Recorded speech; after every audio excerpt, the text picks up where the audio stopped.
মিনহাছ এই মুহূৰ্তৰ আটাইতকৈ গুৰুত্বপূৰ্ণ খবৰ লইবৰ কাৰণে চেষ্টা কৰিছো পুনৰ নতুনকৈ নিৰ্মাণ কৰা হ'ব বাবৰি মছজিদ 2025 ৰ 6 ডিসেম্বৰৰ পৰা বাবৰি মছজিদৰ নিৰ্মাণৰ কাম আৰম্ভ হ'ব আৰু ইতিমধ্যে এই কথা ঘোষণা কৰিছে টিএমচিৰ বিধায়ক হুমায়ুন কবিৰে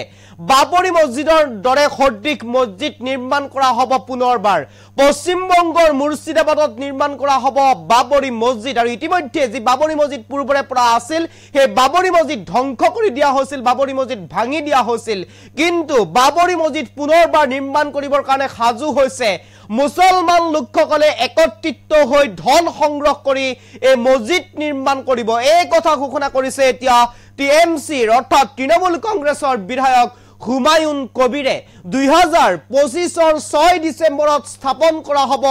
বাবৰি মছজিদৰ ভেটি আৰু অতি শীঘ্ৰেই বাবৰি মছজিদৰ বাবে ইতিমধ্যে গঠন কৰা হৈছে এখন ট্ৰাষ্ট আৰু ট্ৰাষ্ট কমিটি গঠন কৰা হৈছে আৰু এই ট্ৰাষ্টে সকলো কাম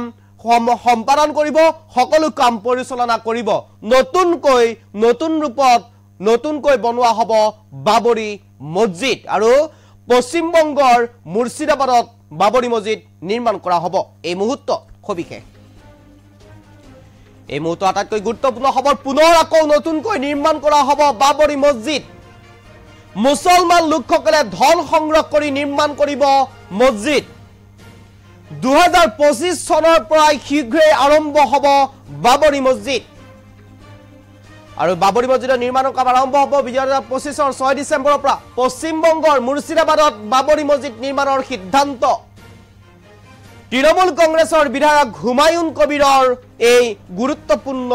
মন্তব্য মছজিদ নিৰ্মাণ কৰাটো কোনো অপৰাধ নহয় বুলি মন্তব্য কৰিছে হুমায়ুন কবিৰে হুমায়ুন কবিৰক এক প্ৰকাৰ সমৰ্থন সম্বলৰ সাংসদ জিয়াউৰ ৰহমানৰ আৰু মছজিদ নিৰ্মাণ কৰাটো কোনো কাৰণত অপৰাধ নহয় বুলি ইতিমধ্যে উল্লেখ কৰিছে সম্বলৰ সাংসদ জিয়াউৰ ৰহমানে এক প্ৰকাৰ হুমায়ুন কবিৰক সমৰ্থন বাবৰি নামৰ মছজিদ বনোৱাটো কোনো অপৰাধ নহয় পূৰ্বতে বাবৰ ৰজাই বনাইছিল বাবে বাবৰৰ নামত আছিল বাবৰি মছজিদ আৰু সেই বাবৰি মছজিদৰ নামত কোনো পুনৰ বাবৰি মছজিদ নিৰ্মাণ কৰাটো কোনো কাৰণত অপৰাধ নহয় মছজিদ নিৰ্মাণৰ বাবে 1 কোটি টকাও প্ৰদান কৰিব হুমায়ুন কবিৰৰ আৰু 1 কোটি টকা প্ৰদান কৰিব হুমায়ুন কবিৰে বাবৰি মছজিদ নিৰ্মাণৰ নামত ইতিমধ্যে গঠন কৰা হৈছে ট্ৰাষ্ট 2025 ৰ 6 ডিসেম্বৰৰ পৰা আৰম্ভ হ'ব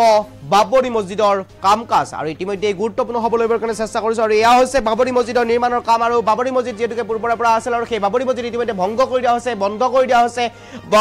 তাৰ সেই বাবৰি মছজিদৰ ঠাইত ইতিমধ্যে নিৰ্মাণ কৰা হৈছে অন্য ধৰ্মৰ তাত উপাসনাস্থলী আৰু সেই বাবৰি মছজিদ ধ্বংস কৰাৰ পিছতে এক প্ৰকাৰ ইছলাম ধৰ্মাৱলম্বী লোকসকল পুনৰ একত্ৰিত হ'বৰ কাৰণে আগবাঢ়ি আহিছে আৰু পুনৰ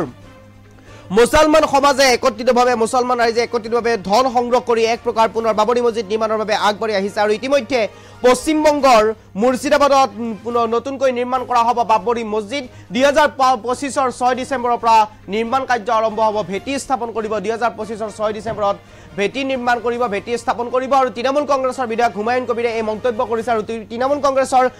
বিধায়ক হুমায়ুন কবিৰৰ এই গুৰুত্বপূৰ্ণ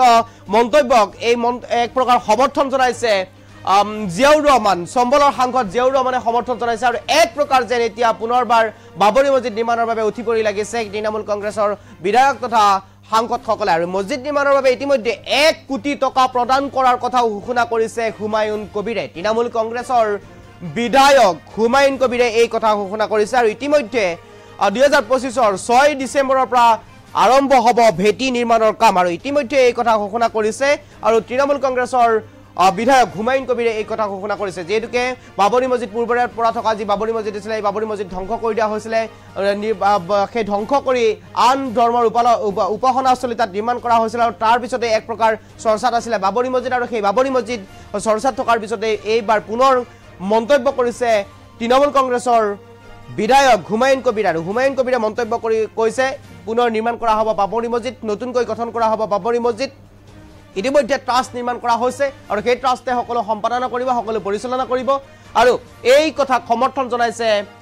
সম্বলৰ সাংসদ জিয়াউৰ ৰহমানে এক প্ৰকাৰ বাবৰি মছজিদ নতুনকৈ নিৰ্মাণ হ'ব